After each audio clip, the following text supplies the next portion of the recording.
Hörmətli dinləyicilərimizi salamlayıram. Bugün mən sizlərə uşaqların fiziki inkişafında valideynləri narahat edən mövzulardan biri olan boy geriliyi və cinsi inkişaf pozulmaları və bunların bir-biri ilə əlaqəsi haqqında danışmaq istəyirəm. Ümumiyyətlə, boy geriliyi dedikdə nə nəzərdə tutulur? Biz pediatrlar müraciət edən uşaqların şikayətindən asılı olmayaraq ilk növbədə boy və çəkilərini ölçüb fiziki inkişaflarını dəyərləndiririk və biz bunun üçün bəzi şablonlardan istifadə edirik və ən çox istifadə etdiyimiz cədvəl persentil cədvəlidir. Persentil cədvəlində əgər uşağın boyu ən aşağı sərhəd, yəni 3-dən geridirsə, bu boy geriliyi hesab olunur. Deməli, boy geriliyini valideynlər özləri də uşaqların getdiyi kollektivlərdə, məsələn, yaşıdları ilə müqayisədə geri olmasından şübhələnərək, yəni həkimə müraciət edirlər. Boy geriliklərinin bir çox səbəbi vardır. Belə ki, normal variant boy gerilikləri vardır. Buna biz idiopatik, yəni səbəbi məlum olmayan boy geriliyi deyirik. Digər patoloji səbəbləri çıxdıqdan sonra yəni bu təsnif olunur və burada ailəvi və konstitusional boy gerilikləri aiddir. Bildiyimiz kimi bəzi ailələr var ki, qısa boylular, yəni yaxın qohumlar arasında hündür boylu insanlar yoxdur və burada heç bir yəni patoloji hal, xəstəlik yoxdur. Və digər boy geriliyi, yəni patoloji səbəb, altda bir patoloji səbəb vardır və buna görə boy geriliyi vardır.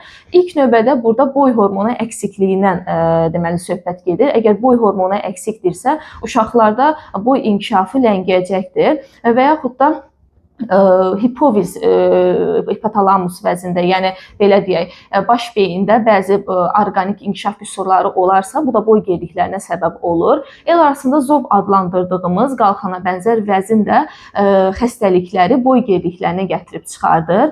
Bununla yanaşı uşaqlarda qidalanma pozğunluqları, malnutrisiyon dediyimiz bir tərəfli qidalanma, zəif qidalanma da onların boy geriliklərinə səbəb olur.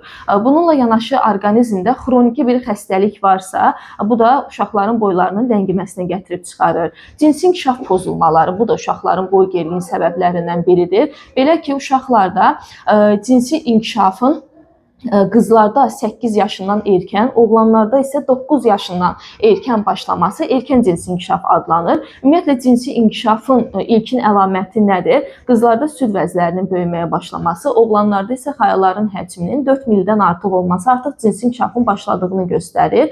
Və yaxud da qızların 13-14, oğlanları isə 14-15 yaşı olmasına baxmayaraq, hələ də cinsi inkişaf əlamətləri yoxdursa, bu cinsi inkişafın ləngiməsi deməkdir. Həm erkən cinsi inkişaf, həm də ləngimiş cinsi inkişaf hər ikisi boy geriliyinə gətirib çıxara bilir.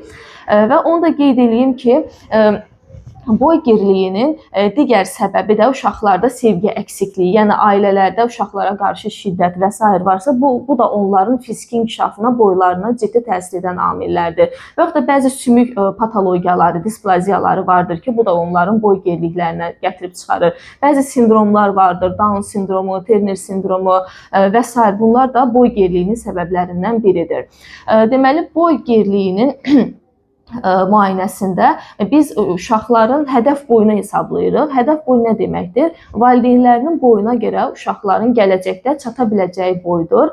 Qızlarda bu atanın, ananın boyunu toplayıb 13 rəqəmini çıxıb 2-yə bölürük. Oğlanlarda isə plus 13 2-yə bölürük və bu hədəf boydan 5 sm artıq və yaxud da əksik uşaqlar o boya çatmalıdırlar. Yəni hal-hazırki boy o hədəf boyla eyni xəttdə gedirsə persentil cədvəlində, demək ki, bu uşağın inkişafı normaldır.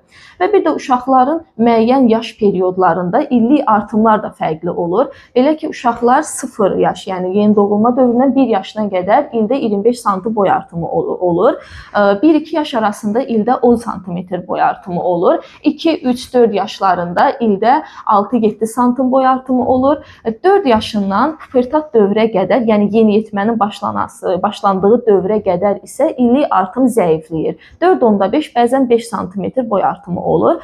Yeniyetmə dövründə isə artıq boy sıçrayışı olur. Belə ki, bu qızlarda Bu qızlarda cinsi inkişaf yeni başladıqda deməli deməli rastlaşırıq. Oğlanlarda isə cinsi inkişafın son mərhələsində deməli boy sıçrayışı olur və yeniyetmə dövründə illik artım qızlarda təxminən 8-9, oğlanlarda isə 9-10 sm artım olur. Və uşaqlarda boy geriliyini dəyərləndirəndə, yəni faktiki boyla yanaşı biz mütləq illik artıma fikir verməliyik. Əgər illik artım dediyimiz rəqəmlərdən geridirsə, bu belə deyək, hansısa bir patoloji səbəbin olduğunu göstərir və belə bir deyim vardır ki, uşaqların inkişafı boy inkişafı, yəni 25 yaşa qədər davam edir. Bu yanlış fikirdir. Yəni 25 yaşa qədər orqanizmin ümumi inkişafı gedir, yəni yetkinləşmə gedir.